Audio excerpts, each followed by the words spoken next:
Hey, we just finished Friday led class, and it was an interesting morning. I wanted to take a couple of little wobbles in my Vinyasa account as an opportunity to reflect a little bit more on the ritual itself.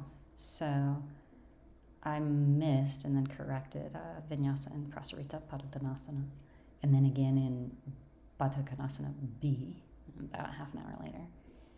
And I just find that so interesting when that happens. There's like a little vritti, in the mind of the person who's counting at times. It's so normal. It's so much a part of how the ritual works. And most of the time, the method is just to keep rolling and nobody even notices if there's a missed count.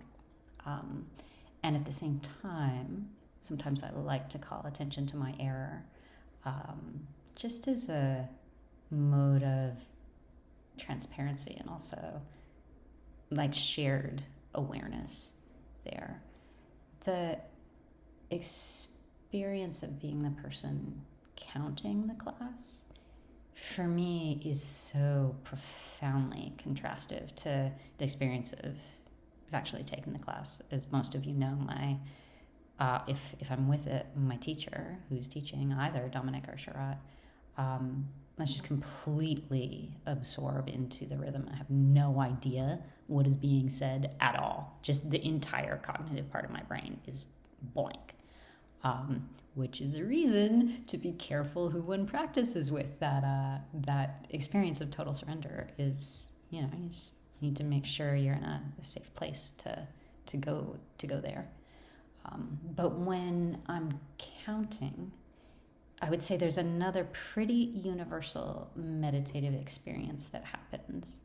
And that is that there's this constant sort of expansion and contraction between the two poles of sort of the universal spiritual principles of like the one and the many, right? And if I were to be completely in the one, it would be like I would have a absolutely sort of non-human count that is always the same, inhale and exhale, no interruptions in the count, no adjustments for the actual environment of the group and the moment in the cosmos that we're in, which is actually not correct method at all, right? You're not supposed to be abstract and completely disconnected or spiritually bypassing the present moment of what's happening in as above and below in a world.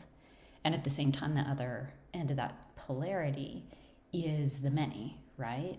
And that's a situation where if the person holding the count is completely absorbed into the huge forest, or the many trees rather, of the particularities, then the sense of steadiness or the kind of trend line that you're trying to use to bring the group together gets completely lost because, well, you're in the trees, right? And so anyway, the being able to do that meditative, sort of hold that consciousness between those two poles for an hour and a half every Friday for, in this format for 2 years, I just feel it getting richer and richer over time.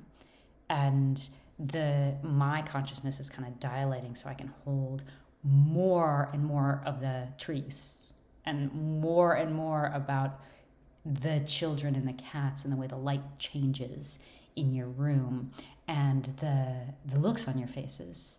And at the same time, meet that with the steadiness that is there, that is unchanging, right? That's pretty set. It changes a little bit the same way any canon has to change, any constitution itself has to change, right? But it's just the depth of that and the result of steady practice over a couple of years, from my perspective, with all of you who have also been there for it, this is just such a meaningful and informative sort of phase of my work with material that I've been working with for 20 years, Most of you have heard me use this metaphorical comparison of the Vinyasa count, and especially the ritual of the lead class, with the United States Constitution. And just because the Constitution has been around for so long, there's a history of legal scholarship and theory about that document and what it even refers to. Does it refer to a set in stone articulation, almost as if from the heavens, that must be preserved as commandments in stone? Or is the Constitution itself the nation, right? There's a polarity in the scholarship around the Constitution as either a living document or the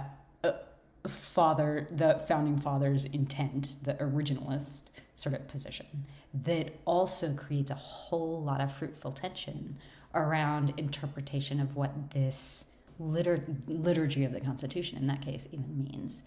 And I just find that it applies very, very well to what we're doing with the liturgy of the count, in the same way that lots of debate around spiritual texts, really in any tradition, has a kind of cognate interpretation when we're talking about what the counted class, what the ritual of lead class even is, in the Ashtanga world.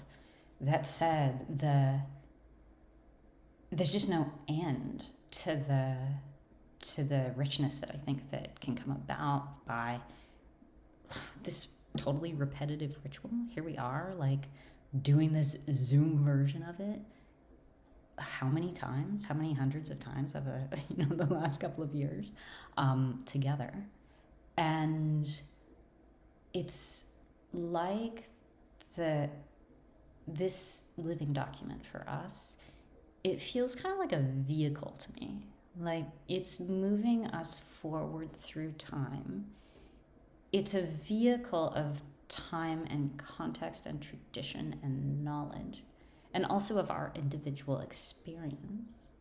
And it is moving sort of me and our group sort of forward in a way that maintains but also deepens this richness of this, this dialogue between the one and the many, from my perspective going forward. I'm really interested in what it's like for you all. Like, who does this? Who shows up doing the exact same thing at the exact same time on the same days of the week for years, and finds that not just stabilizing but clearly fruitful? It's just I have no idea. As the person who's on the speaking end of it, instead of getting to move my body with you, I'm curious. In any case, thank you. There's a lot there, and for as much as I am by no means a fundamentalist when it comes to these things, there is so much to be seen and learned by staying rooted in the fundamentals.